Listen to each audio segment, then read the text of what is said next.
So for the first mood board, we're gonna use a 9x9 grid with some prompts, and then I might try another one without prompts if I feel adventurous. Hey, welcome to the first episode of this series, day 1 of this 30 days writing block challenge. If you're new here, the challenge is to work on my novel every day for the next 30 days for at least 1 hour. So not so much of a challenge, but the challenge is also to publish 1 writing vlog per day. Quick disclaimer though, we will most likely fail this challenge. I mean, it's day 1 and I have a friend arriving tonight and who's gonna stay for a few days. So I'm not too sure how I'm gonna manage to do everything, like work on the book and film and edit a video per day. But it's okay to fail. I mean, the real challenge really is is to power through, to keep going even though you know that you failed already. Okay, so here's the baby. First draft. And if you haven't seen the previous video, it's been quite a while since I've touched this draft. The plan for today is to first take it easy, second to create a mood board, or 2 to kind of have a visual to help me dive back into the universe of the story a bit faster when the time comes to either revise this draft or to write the second draft.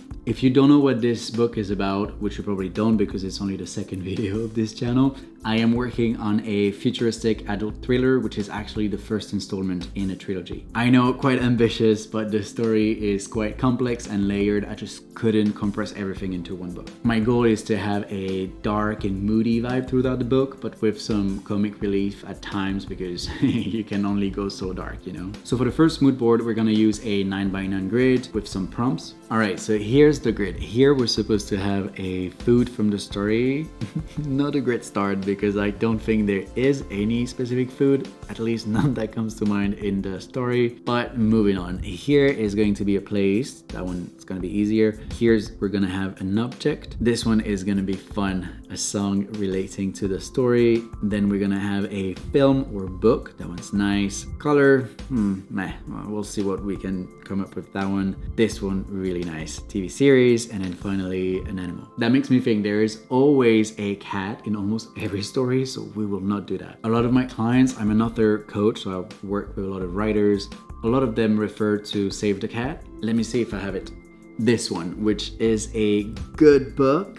Actually, I really want to read the one they made about TV series. But anyway, it's a good book, but I think it's a little bit too simplistic in my opinion. And I think that was made on purpose to reach a broader audience. And in this book, Save the Cat, they explained that the title actually comes from a storytelling technique where, because the protagonist must have a fatal flaw, they can sometimes be a bit difficult to be likable for the audience. So the idea is to place a cat in danger for your protagonist to save somewhere early in the story, so that we know they're not all that bad. The problem is I see it, the cat thing, everywhere from TV series to movies to novels. And while this is not necessarily a problem in the sense that your audience might not be, you know, aware of those storytelling techniques, might be just another cat in another story, you might want to innovate. I personally tend to use animals as symbols to kind of foreshadow certain plot twists of the story, so you'll see with the final mood board. All right, let's dive right in. With the hot guy, but he looks gay. Heard his name's Domingo. Second location, maybe he's bi, still dancing with Domingo. Third location, fully straight, fully touching Domingo. Okay, done. So here for food, it was a bit of a struggle because I realized I never really talked about food in the story. Basically, I just let my character starve no matter how long the scene is. They wait until I say cut and then they're free to go off the page to get some food. So while creating this mood board, I remembered one scene where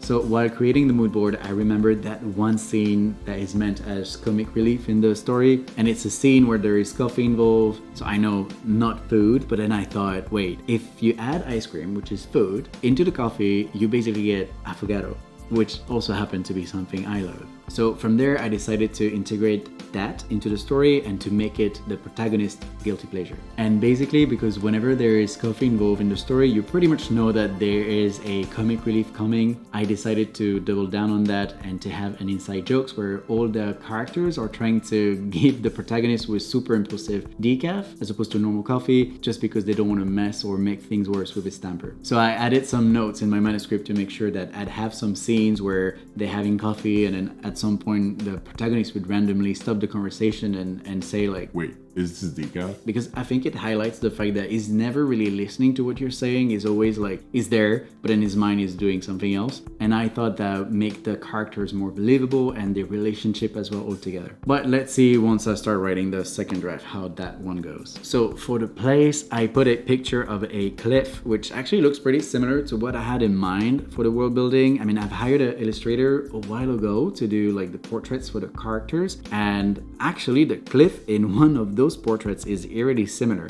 I had it on the screen so that you can see. Why cliff? Well, that's because the story takes place in a fictional town on the south coast of England. Then for the object, I put a silver necklace that has a big significance in the book. For the song, I picked Dark Paradise by Lana Del Rey. It's quite dark and moody, and to be honest, the lyrics are not too far off the theme of the story. Then for a movie or book, Easy Gone Girl, one of my ultimate favorite novel. It's just so good. For the color, I put dark green, which reminded me of the outside space around the manor where most of the story takes place. And also because the futuristic sports, which is really important for the plot, takes place in a lush outdoor arena. TV series, easy as well, The Vampire Diaries, the dark and moody vibe that I so loved when I was a teenager. And also one of the characters in my novel is literally Catherine Pierce, like just plainly bad and selfish, but also weirdly endearing. And for the animal, as I said earlier, I tend to use them as foreshadowing tool to foreshadow plot twists.